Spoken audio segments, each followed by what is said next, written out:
Vivante. Nous sommes ici aujourd'hui à Toronto, à l'église Shalom pour toutes les nations. Comme je vous l'avais promis, j'allais faire une interview avec un homme de Dieu, un pasteur. Aujourd'hui, je suis avec le pasteur Amani, qui est le pasteur principal de l'église Shalom pour toutes les nations. Nous sommes à Toronto, donc le Seigneur nous a fait du bien, on s'est déplacé et on a été c'est avec lui qui va nous faire l'interview. C'est un pasteur que ça fait beaucoup d'années qu'il agit dans le ministère, je pense que ça fait au-dessus de plus de 15 ans, 20 ans. Donc c'est avec lui qu'on va parler avec le livre de Galates. Donc je ne sais pas si vous avez un mot, comment vous voyez en bref le livre de Galates, de façon brève, mais quand même de façon brève, disons. Merci beaucoup pour cette opportunité merveilleuse d'avoir cette chance de partager avec les frères et sœurs du monde entier, des églises différentes, comme Pablo l'avait dit. Je suis ici à Toronto à l'église Shalom pour les nations. Nous sommes vraiment honorés de recevoir Pablo, sa femme et ses enfants avec nous. Le livre de Galates, c'est un livre qui a 6 chapitres. Ce n'est pas vraiment un grand livre, c'est vraiment un petit livre. Si vous regardez le nombre de chapitres qu'il contient, c'est un petit livre. Mais cela ne veut pas dire que les révélations qui y sont contenues sont petites. Ce n'est pas vraiment le volume du livre qui donne la valeur. C'est plutôt le contenu, les révélations que Dieu a donné à Paul. Et j'aimerais attirer votre attention que c'est Paul lui-même qui a écrit le livre de Galates. C'est lui-même l'auteur. Il y a d'autres épîtres que Paul n'a pas écrit parce que Paul avait un problème sérieux de santé, un problème physique, le problème de l'œil. Il y a d'autres épîtres que Paul n'a pas écrit. Par exemple, si vous lisez les livres de Romains 16, 22, vous allez voir qu'il y a un certain Tertius qui a écrit les livres romains. Donc, Paul a dicté à Tertius d'écrire. Mais quand il s'agit de Galates, non, ce n'est pas le cas. Ce n'est pas le cas. C'est lui-même qui a écrit. Et il a écrit ce livre dans les circonstances difficiles parce qu'il y a quelque part où il dit que j'ai écrit en grandes lettres. Donc, il était même incapable d'écrire ses livres en petites lettres parce qu'il avait des problèmes des yeux. Mais par la grâce de Dieu, il a persévéré, il a continué à travailler pour l'Évangile. Malgré les problèmes de santé, Paul n'a jamais arrêté la propagation de la bonne nouvelle de Jésus-Christ.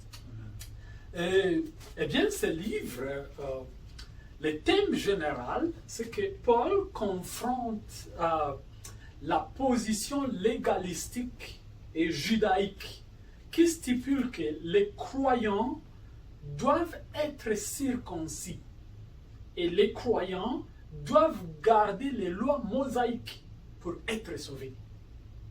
Et Paul, maintenant, il est en train de défendre les contraires de cette position. Et tous les livres de Galates, c'est ça le thème central. Le thème central, c'est que Paul, maintenant, il défend vigoureusement que non, je ne crois pas que les gens qui sont sauvés en Jésus-Christ doivent suivre les lois judaïques. Je ne crois pas. Je ne crois pas que c'est une exigence.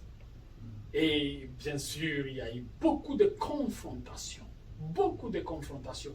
Remarquez que la chrétienté à ce temps-là était liée à certaines lois de l'Ancien Testament, spécialement la circoncision. La circoncision était l'une des lois.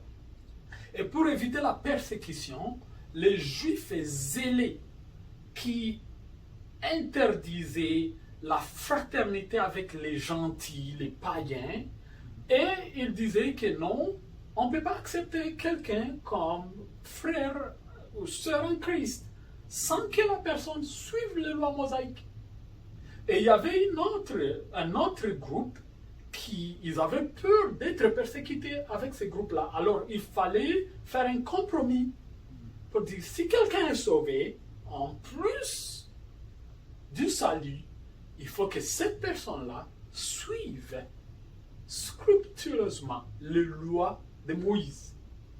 Et Paul, maintenant, il écrit ce livre, et c'est un livre qui se distingue comme un livre apologétique. Il est un livre vigoureux en défendant que nous sommes justifiés par la foi en Jésus-Christ.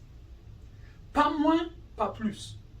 Le livre défend cette position, que nous sommes sauvés, justifiés par la foi en Jésus-Christ. Un point, un trait. Il n'y a pas plus, il n'y a pas moins. Et Paul défend cette position. Et quand vous regardez comment Paul défend cette position, Galates 1,14, ça dit, Galates chapitre 1, verset 14, ça dit, et comme j'étais plus avancé dans le judaïsme que beaucoup de ceux de mon âge et de ma nation, étant animés d'un zèle excessif pour les traditions de mes pères. Voyez les mots que la Bible utilise ici, les traditions de mes pères.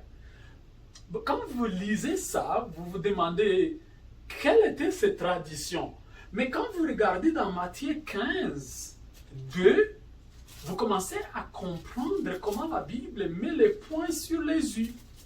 Et Matthieu chapitre 15, verset 2. La Bible dit,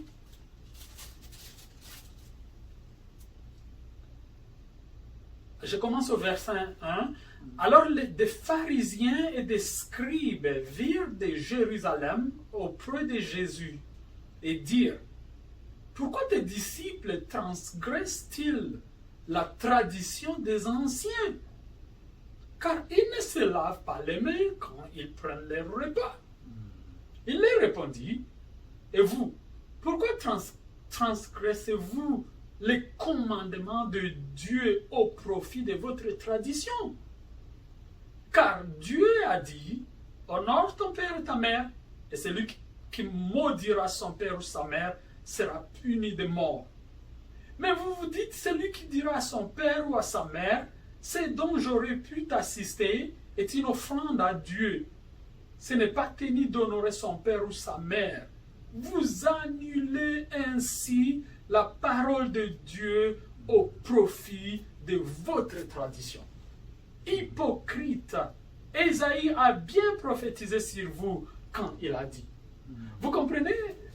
Quand Paul dit qu'il suivait les traditions de ses pères, beaucoup de gens ne comprennent pas de quoi Paul parle, parce que ces traditions ont été transférées d'une génération à une autre.